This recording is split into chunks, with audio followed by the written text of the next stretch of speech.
प्रिया को देखा तो वह बदल चुकी थी। उसकी आंखें सूनी थीं और उसका व्यवहार अजीब था। वह अब एक पुरानी हवेली में रहने लगी थी।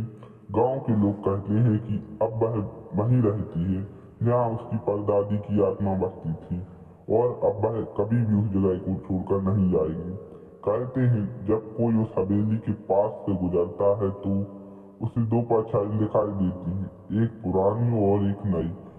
दोनों हवेली की खिड़कियों से झांकती हैं, मानो किसी नए शिकार की तलाश में हो। और तब से उस हवेली के दरवाजे पर एक नया नाम लिखा हुआ है, प्रिया। धनोटी गांव की यह कहानी आज भी लोगों के दिलों में बसती है।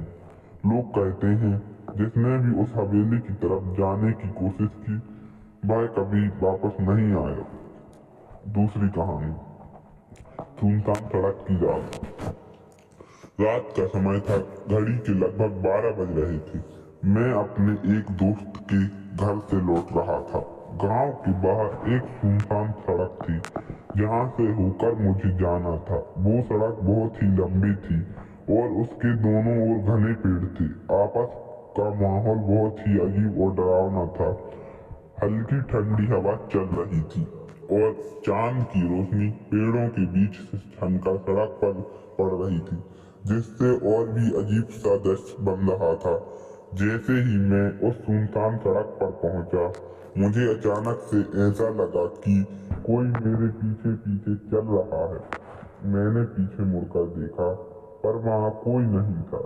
मैंने इसे अपना वहम समझकर नजरअंदाज कर दिया और अपनी गाड़ी तेज कर दी।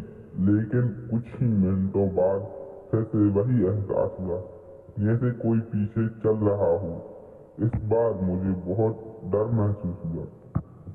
मैंने दोबारा पीछे मुड़कर देखा तो इस बार कुछ दूर एक सफेद साड़ी में लिपटी औरत दिखाई दी।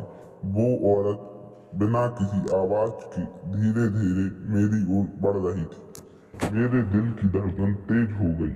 मैं तेजी से बाइक चलाने लगा, लेकिन जितनी मैं तेज चलाता वो औरत उतनी ही जल्दी मेरे करीब आती गई। उसकी चाल में कुछ अजीब था, मानो उसके पैर जमीन से ऊपर हों। मैं पूरी ताकत से बाइक भगाने लगा, लेकिन वो औरत अब मेरे बहुत करीब आ चुकी थी। उसकी आंखें सफेद थीं, चेहरा भयानक था और बाल खुले हुए थे। मैं बुरी तरह से घबरा गया और गांव की सीमा तक पहुंचने की कोशिश में था। अचानक मेरी बाइक बंद हो गई। मैं उसे बार बार स्टार्ट करने की कोशिश कर रहा था, लेकिन बाइक चालू नहीं हो रही थी। अब वो औरत मेरे सामने आ चुकी थी। वो ठीक मेरी आंखों को देख रही थी।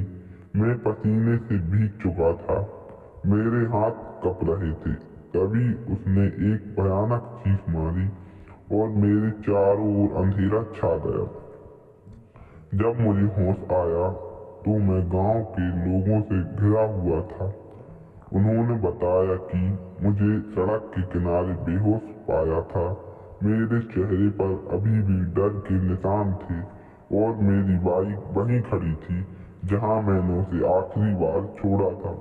लोग बताते हैं कि उस सड़क पर एक औरत की आत्मा भटकती है जिसका सालों पहले एक दुर्घटना में निधन हो गया था। तब से वो रात में लोगों को डराने आती है। वो रात मेरी जिंदगी की सबसे भयानक रात थी और मैं फिर कभी उस सड़क पर अकेला नहीं गया। सोहन ने अपनी कहानी बताई। कहानी तीसरी, खूनी हंसी। गांव में एक पुराना घर था जिसे लोग खूनी हवेली कहते थे। कहा जाता था कि वहां एक खूबसूरत लड़की रहती है जो रात में हंसती है, लेकिन उसकी हंसी में एक अजीब डर था। बहुत से लोगों ने उसे देखने की कोशिश की, लेकिन कोई वापस नहीं लौटा। एक दिन एक युवक ने अपने दोस्तों के साथ उस हवेली में जाने का फैसला किया। उन्होंने रात के समय तक वहां पहुंचने की योजना बनाई। जब वे हवेली के पास पहुंचे तब सब कुछ खामोश हो गया था। हवेली का दरवाजा चरमरा रहा था और हवा में एक अजीब सी गंध थी। युवक ने हिम्मत करके दरवाजा खोला और अंदर गए। अंदर की दीवारें पुरानी थी और जगह जगह पर धूल जमी हुई थी। अचानक उन्होंने एक हंसने की आवाज सुनी। आवाज बेहद मधुर थी, लेकिन उसमें कुछ अजीब था। सभी दोस्त एक दूसरे को देखकर डर गए। फिर उस हंसी के पीछे एक छाया उभरी जो धीरे धीरे उनकी ओर बढ़ रही थी। वो एक सुंदर लड़की थी, लेकिन उसकी आंख में एक खौफनाक गहराई थी। लड़के ने उसे पहचानने की कोशिश की, लेकिन वह जैसे ही उसके करीब आया, लड़की ने डरावनी हंसी बदलकर चीख मारी। सब लोग भागने लगे, लेकिन दरवाजा अचानक से बंद हो गया। वे एक बार कमरे में फंस गए थे। वहां से निकलने का कोई रास्ता नहीं था। उसी समय लड़की ने फिर से हंसते हुए कहा, तुमने मेरी हंसी सुनी, अब तुम मेरी दुनिया में हो। उसके बाद चारों दोस्त की आंखों के सामने सब कुछ काला हो गया। सुबह होने पर गांव वाले उस हवेली के पास गए और देखा कि दरवाजा खुला है, लेकिन अंदर कोई नहीं था। उस दिन के बाद से कभी भी किसी ने उस हवेली के पास जाने की हिम्मत नहीं की। आज भी कुछ लोग कहते हैं कि जब रात होती है तो हवेली में हंसी की आवाज सुनाई देती है।